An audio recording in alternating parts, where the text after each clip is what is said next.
మన నాయకుడు దీనికి ఒక నిర్వచనం ఇచ్చాడు. బీసీ అంటే not only backward classes but also backward back bone classes. ఈ దేశంలో ఈ రాష్ట్రంలో బీసీలంటే బ్యాక్ బోన్ క్లాసెస్ అని. అసలు ఈ 10-11 నెలల్లో జరిగినటువంటి అరాచకాలు ఏమిటి? ఆ అరాచకాలు ఎవరెవరి మీద జరిగాయి? అణగారిన వర్గాల మీద జరిగాయా? పెద్దల మీద జరిగాయా? పెద్దల మీద జరిగితే మరికొన్ని దగ్గరలో మన అది పార్టీ పరంగా చూసుకుందాం. అణగారిన వర్గాలంటే ఇప్పుడు ఎంతమంది చనిపోయినారు? ఇప్పుడు కురుబ మన అనంతపురం కాదు, లింగయ్య, కురుబు లింగయ్య బీసీ, కురుబులు ఫెరోషియస్. అక్కడ అలాంటి వ్యక్తి నాడు హత్య గావించబడ్డాడు. అక్కడ దాడి జరిపినటువంటి వాళ్ళు ఎవరు? ఈ విధమైనటువంటి అరాచకత్వం జరుగుతుంటే మనం చూస్తూ చేతులు ముడుచు కూర్చుంటామా? తిరుగుబాటు చేసి వ్యతిరేకిస్తామా?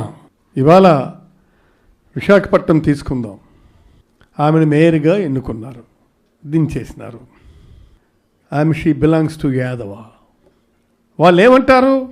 రైట్, ఆమెని ఒక యాదవను దించుతున్నావు, నువ్వు మళ్ళీ ఎక్కించేటప్పుడు మరో యాదవని ఎక్కించమని అడుగుతున్నారు వాళ్ళ మనాల్లో. ఆ దమ్ముందా? వాళ్ళకి ఎవరికైనా దమ్ముందా? లేకపోతే మరి మనం తిరగబడాల్సినటువంటి అవసరం ఉంది. ఇది మేము గుంజుకున్నాము, దానివల్ల ఎంత బ్యాడ్ వస్తుంది. సరే రానివ్వండి. ఇది జరిగిన ఇన్సిడెంట్ తర్వాత విపరీతమైనటువంటి యాజిటేషన్ వస్తుంది. వైఎస్ఆర్ కాంగ్రెస్ పార్టీ, ఈ వైఎస్ఆర్ కాంగ్రెస్ పార్టీని నిలబెట్టాల్సినటువంటి బాధ్యత మనందరి మీద ఉంది. కాబట్టి దయచేసి ఇది ఒక్కటి గుర్తు పెట్టుకోండి.